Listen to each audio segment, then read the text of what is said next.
The Hellbound Heart by one of the great masters of horror, Mr. Clive Barker. This year's Halloween read for me.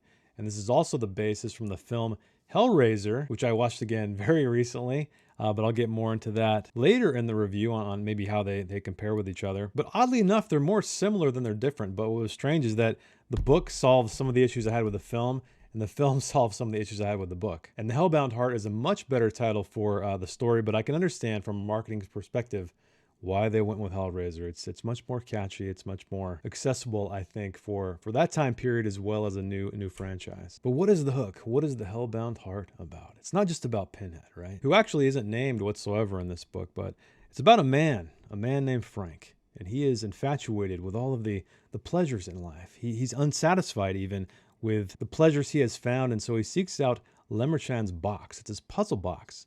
It is rumored to bring pleasures untold.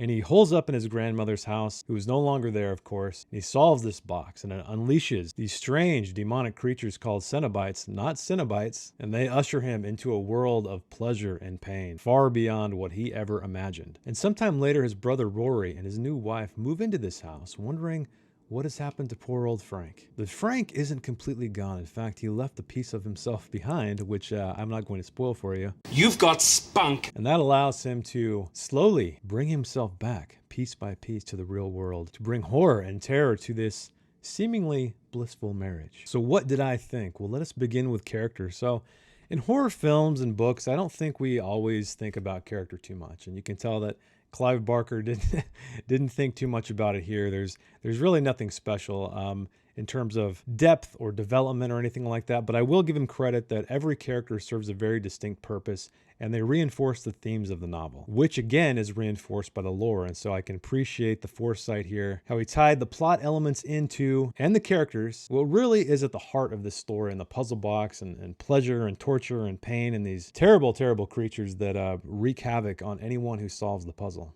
And we have Frank, of course. He is at the beginning, and the hook scene, I like to call it, which is funny because it's there's literal hooks in there. And then there's Rory, his brother, Rory's wife, Julia, and then Christy, who is a female friend of Rory's, which they actually changed in the movie. They changed it to his daughter. But all of these characters appear more or less to be a vessel for Clive Barker to inject the horror and have us experience all of those horrors in the book rather than having us really feel for them. So I don't think there's anything special in that regard. But again, I don't know that we all generally read horror for deep character work. I know in some modern horror films and novels that you can see that expanded more, and we're trying to create a more realistic world that isn't just about frights or scares or gore. Because I think when you have that kind of depth in character, even in something like a horror novel, it's just all the more powerful. Clive Barker is dipping his toes right now into his world, his lore, his mythos, which I'll talk about soon. And so he's just kind of developing his chops right here. He's trying to create this world, and for something written so long ago, I feel like the characters, at least, like I said, serve their purpose here. So next, let's talk about the plot. But before I talk about that, I'll briefly talk about the fact that I think Clive Barker doesn't get as much respect as he deserves. So a lot of times in horror, writers and directors, they borrow from folklore, or like demons, angels, from religion in that aspect, or werewolves, vampires, creatures that go bump in the night that we're all familiar with. But very few actually create new lore, create a new mythos.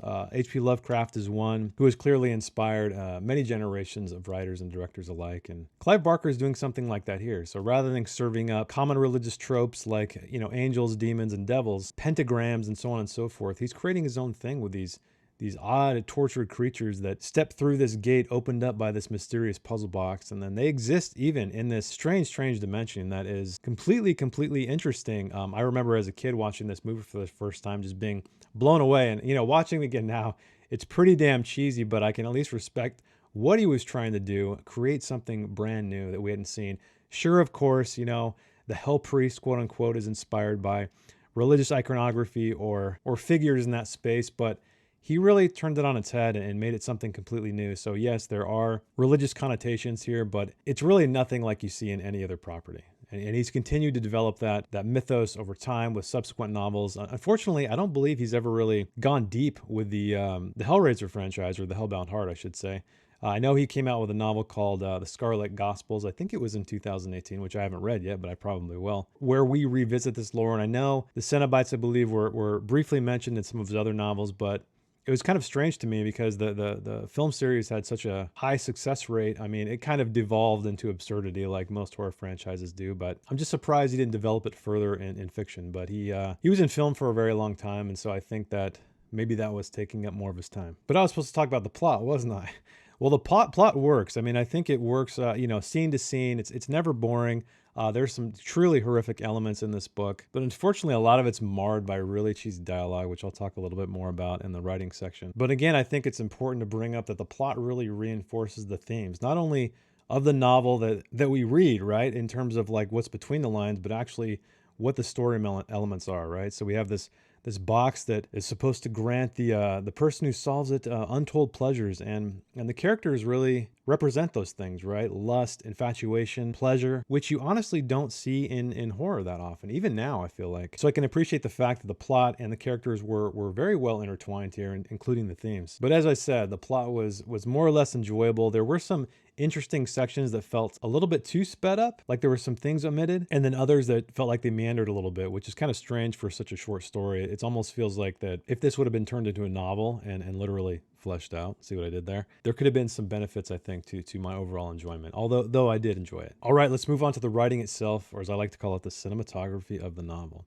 It's serviceable. There's some clever phrasing there. There's some interesting passages, but nothing mind-blowing whatsoever. It was decent. And the one thing I'll note is that he was very, very reserved in his descriptions for a man being known for his literal body horror, right? Gore and viscera and all kinds of nasty things. I felt like a lot of the descriptions here were very reserved, and that was kind of surprising. The one thing that did bother me was the frequent POV shifts. So normally, I feel like in novels, we're accustomed to scene breaks or new chapters when we start to switch from a POV to a POV. However, here it was right in the middle of the text. We'll be in Julia's head one moment, and the very next paragraph will be in Rory's. And I found that a little jarring, honestly, and I had to pause to catch my bearings. And it just kind of overall disturbed the flow of the book. But overall, not bad, not great, not terrible. Totally, totally serviceable. Which is why I'm going to give The Hellbound Heart by Mr. Clive Barker a 7 out of 10. A truly unique mythos that we rarely see anymore. Characters we don't really empathize with, but serve a distinct purpose and then reinforce the theme of the novel. And writing that is easy to understand, but not doing really anything special from a prose standpoint. And of course, marred by